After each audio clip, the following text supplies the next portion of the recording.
എന്നെ പോലുള്ള ഒരാളെ കൺസിഡർ ചെയ്യാൻ കാണിച്ച ഒരു മനസ്ഥിതി ഉണ്ടല്ലോ, അതൊരു വലിയ കാര്യമാണ്. പിന്നെ ഇന്നലെ പ്രഖ്യാപിച്ചു, അത് കഴിഞ്ഞ് ഇന്ന് ചെക്ക് തരികയാണ്. അതാണ് കോൺഫിഡൻസ് പോളിസി.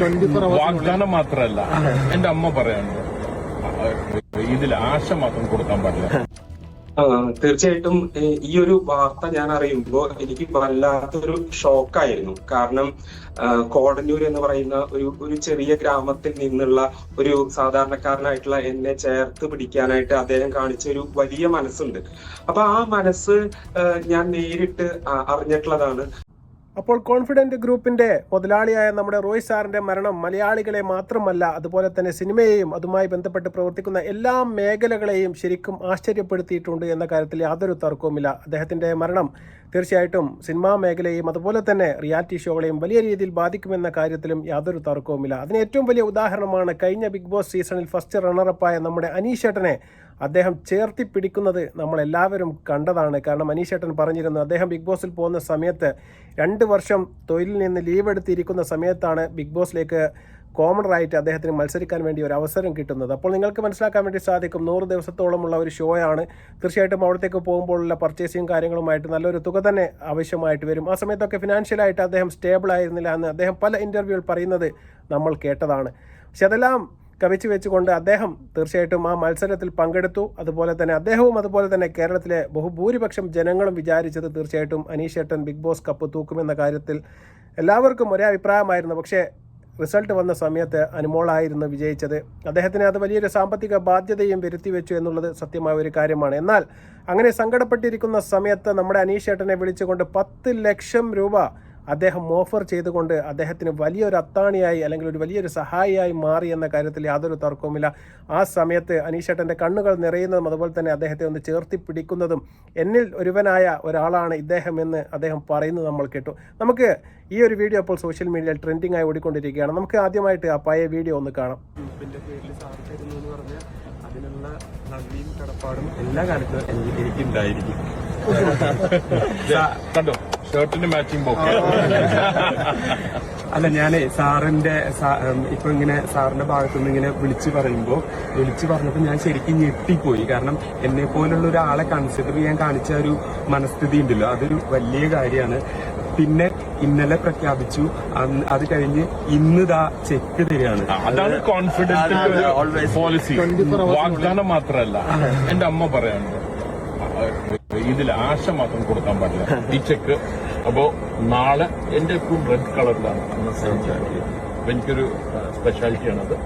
അപ്പൊ നാളെ ബാങ്കിലിട്ടോളും, മറ്റൊന്ന് 10 ലക്ഷം രൂപ. അലങ്കാര സമ്മാനം സ്വീകരിച്ചുകൊണ്ട് അനീഷേട്ടന് കൊടുക്കുന്ന സമയത്ത് തന്നെ റോയ് സാർ പറയുന്നുണ്ട്, എൻ്റെ അമ്മ പറഞ്ഞിട്ടുണ്ട് ആരെയും പറ്റിക്കരുത് എന്ന്. അനീഷേട്ടൻ പറയുന്നുണ്ട്, ഇന്നലെ പ്രഖ്യാപിക്കുന്നു, ഇന്ന് എനിക്ക് 10 ലക്ഷം രൂപ കയ്യിൽ കിട്ടുന്നു. തികച്ചും ആശ്ചര്യമാണ് അനീഷേട്ടന്. അത് ആണ് കോൺഫിഡൻറ്റ് ഗ്രൂപ്പ് എന്ന് റോയ് സാർ പറയുന്നുണ്ട്. പക്ഷേ ആ വാക്കുകളെല്ലാം തന്നെ ഒരുപാട് കാലം നീണ്ടു നിൽക്കുമെന്ന് നമ്മൾ പ്രതീക്ഷിച്ചിരുന്നു. പക്ഷേ അധികം ആയുസൊന്നും ഉണ്ടായിരുന്നില്ല എന്നുള്ളതാണ്. അനീഷേട്ടൻ പറയുന്നുണ്ട്, 2 മാസം കൂടി കഴിഞ്ഞിട്ട് ഒരു മീറ്റിംഗ് വെച്ചിരുന്നു, അവർ തമ്മിൽ കാണാനും സംസാരിക്കാനും എല്ലാം വേണ്ടി പോവുകയാണ്. പക്ഷേ ഇത് ചെറിയ രീതിയിലൊന്നുമല്ല നമ്മുടെ അനീഷേട്ടനെ തളർത്തിയത്. തീർച്ചയായിട്ടും അത്രയ്ക്ക് വലിയ ഒരു സപ്പോർട്ട് ഈ കോൺഫിഡൻറ്റ് ഗ്രൂപ്പിൻ്റെ ഭാഗത്തു നിന്നും റോയ് സാറിൻ്റെ ഭാഗത്തു നിന്നും അനീഷേട്ടന് കിട്ടിയിരുന്നു എന്ന കാര്യത്തിൽ യാതൊരു തർക്കവുമില്ല. അനീഷേട്ടൻ വിതുമ്പിക്കൊണ്ട് അതിനെക്കുറിച്ച് ഒരുപാട് കാര്യങ്ങൾ പറയുന്നുണ്ട്. നമുക്ക് എന്താണ് അദ്ദേഹത്തിന് പറയാനുള്ളത്, നമുക്ക് അതോടി കേൾക്കാം. തീർച്ചയായിട്ടും ഈ ഒരു വാർത്ത ഞാൻ അറിയുമ്പോൾ എനിക്ക് വല്ലാത്തൊരു ഷോക്കായിരുന്നു. കാരണം കോടന്നൂർ എന്ന് പറയുന്ന ഒരു ചെറിയ ഗ്രാമത്തിൽ നിന്നുള്ള ഒരു സാധാരണക്കാരനായിട്ടുള്ള എന്നെ ചേർത്ത് പിടിക്കാനായിട്ട് അദ്ദേഹം കാണിച്ച ഒരു വലിയ മനസ്സുണ്ട്.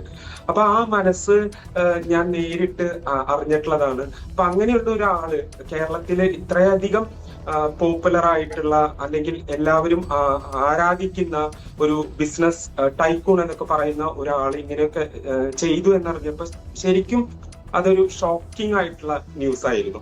എന്നെ സംബന്ധിച്ചിടത്തോളം ഞാൻ ബിഗ് ബോസ് കഴിഞ്ഞ് വീട്ടിലെത്തിയപ്പോ ഒരുപാട് ആളുകൾ എന്റെ വീട്ടിലേക്കും അതുപോലെ തന്നെ എന്റെ ഫോണിലേക്കും ഒക്കെ വിളിച്ച് സംസാരിക്കുന്നുണ്ടായിരുന്നു. അവരൊക്കെ പറയുന്നുണ്ടായിരുന്ന ഒരു കാര്യം, ഞങ്ങളുടെ മനസ്സിൽ അനീഷ് വിജയിക്കും എന്നുള്ളതായിരുന്നു. അതുപോലെ അനീഷിന് വേണ്ടിയിട്ടാണ് വോട്ട് ചെയ്തത്. അങ്ങനെ എല്ലാവരും, എന്നെ പരിചയപ്പെടുന്ന ഭൂരിഭാഗം ആളുകളും എന്നോട് അങ്ങനെയാണ് പറഞ്ഞുകൊണ്ടിരിക്കുന്നുണ്ടായിരുന്നത്.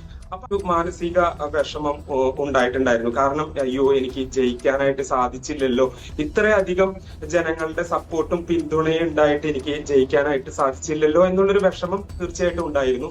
അതുകൂടാതെ ഞാൻ ഈ ഷോയ്ക്ക് വേണ്ടി പോകുമ്പോ അധികം ആരും തന്നെ എന്നെ അറിയുന്നുണ്ടായിരുന്നില്ല. അപ്പോ എനിക്ക് ഇത്രയും ദിവസത്തെ ഡ്രസ് ആണെങ്കിലും മറ്റ് ബിഗ് ബോസിലേക്ക് വേണ്ടിയുള്ള പ്രിപ്പറേഷൻ ഒക്കെ ആണെങ്കിലും എനിക്ക് സ്വന്തം ചെലവിലാണ് ചെയ്യേണ്ടി വന്നിട്ടുള്ളത്. അപ്പൊ അതൊരു കുറച്ചൊക്കെ ഒരു ഫിനാൻഷ്യൽ ബർഡൻ എനിക്ക് തീർച്ചയായിട്ടും ഉണ്ടാക്കിയിരുന്നു. അതുപോലെ 2 വർഷക്കാലമായിട്ട് ജോലിയിൽ നിന്ന് ലീവ് എടുത്ത് ഇരിക്കുകയായിരുന്നു. അപ്പൊ ഒരു ഫിനാൻഷ്യൽ സ്റ്റെബിലിറ്റി എനിക്ക് ഒട്ടും ഉണ്ടായിരുന്നില്ല. അപ്പൊ അങ്ങനെയുള്ളൊരു സമയത്ത് ബിഗ് ബോസിൽ നിന്ന് പുറത്തിറങ്ങി കഴിഞ്ഞ് കുറച്ച് നാളുകൾക്കുള്ളിൽ സാർ എന്നെ വിളിച്ച് 10 ലക്ഷം രൂപ അനീഷിന് സന്തോഷത്തോടെ തരികയാണ് എന്ന് പറഞ്ഞപ്പോ കിട്ടുന്ന ഒരു സന്തോഷം എന്ന് പറയുന്നത് തീർച്ചയായിട്ടും വളരെ വലുതായിരുന്നു. അപ്പോൾ അനീഷേട്ടൻ പറയുകയാണ്, വീടിൻ്റെ അടുത്തുള്ള ആൾക്കാരൊക്കെ ഒരുപാട് ഓടി വന്നുകൊണ്ട് അനീഷേട്ടനോട് ചോദിക്കുകയാണ്, റോയ് സാറിന് എന്താണ് സംഭവിച്ചത്, എന്താണ് ഇത്ര പെട്ടെന്ന് ഇങ്ങനെ ഒരു തീരുമാനം എടുക്കാൻ കാരണം എന്നൊക്കെ. അപ്പോൾ അനീഷേട്ടൻ ആശ്ചര്യപ്പെട്ട് നിൽക്കുകയാണ്. വിഷമം തളം കെട്ടി നിൽക്കുന്ന അദ്ദേഹത്തിൻ്റെ മനസ്സിൽ ഒരുപാട് ചോദ്യങ്ങൾ ഉയർന്നു. അദ്ദേഹം തന്നെ പറയുകയാണ്, ഇത്രയും വലിയ ഒരു ബിസിനസ് സാമ്രാജ്യത്തിൻ്റെ അധിപനായ, ഒരുപാട് ആയിരക്കണക്കിന് ഏക്കർ സ്ഥലമുള്ള 18 കാറുകൾ സ്വന്തമായുള്ള വലിയ വിലപിടിപ്പുള്ള കാറുകളാണ് അദ്ദേഹത്തിന്, നിങ്ങൾക്കറിയാൻ വേണ്ടി സാധിക്കും. അത്രയും സ്വത്തിൻ്റെ അധിപനായ അദ്ദേഹത്തിന് 1 രൂപ പോലും കടമില്ല എന്ന് നമുക്ക് എല്ലാവർക്കും അറിയാം. എന്നിട്ട് എന്താണ് അദ്ദേഹം ടാക്സിൻ്റെ ഒരു ചെക്കിങ്ങും ഒരു റെയ്ഡ് വന്നപ്പോൾ അദ്ദേഹം പതറിപ്പോകാനുണ്ടായ കാരണമെന്ന് തീർച്ചയായിട്ടും മലയാളികൾക്ക് മാത്രമല്ല അനീഷേട്ടൻ പറയുകയാണ്, ഈ ലോകത്ത് ആർക്കും തന്നെ മനസ്സിലാക്കാൻ വേണ്ടി സാധിക്കുന്നില്ല. കാരണം ഇൻകം ടാക്സിൻ്റെ ചെക്കിങ്ങിലോ മറ്റോ എന്തെങ്കിലും മോശകരമായ രീതിയിൽ കണ്ടെത്തുകയാണെങ്കിൽ തന്നെ തീർച്ചയായിട്ടും അതിന് ഫൈൻ അടിച്ചുകൊണ്ട് തീർക്കാവുന്ന ഒരു പ്രശ്നം മാത്രമേ ഉള്ളൂ. പക്ഷേ റോയ് സാറിന് എന്താണ് മാനസികമായിട്ട് ഇത്രയധികം തളർത്തിയത് എന്ന് ഒരിക്കലും ഇപ്പോഴും പുറത്തു വരാത്തൊരു വാർത്തയാണ്. അദ്ദേഹം എനിക്ക് സ്വന്തം അമ്മയോട് സംസാരിക്കണമെന്ന് പറഞ്ഞുകൊണ്ട് ക്യാബിനകത്ത് കയറി വാതിലടച്ചതിന് ശേഷം 15 മിനിറ്റോളം അദ്ദേഹം അവിടെ ഇരുന്നു.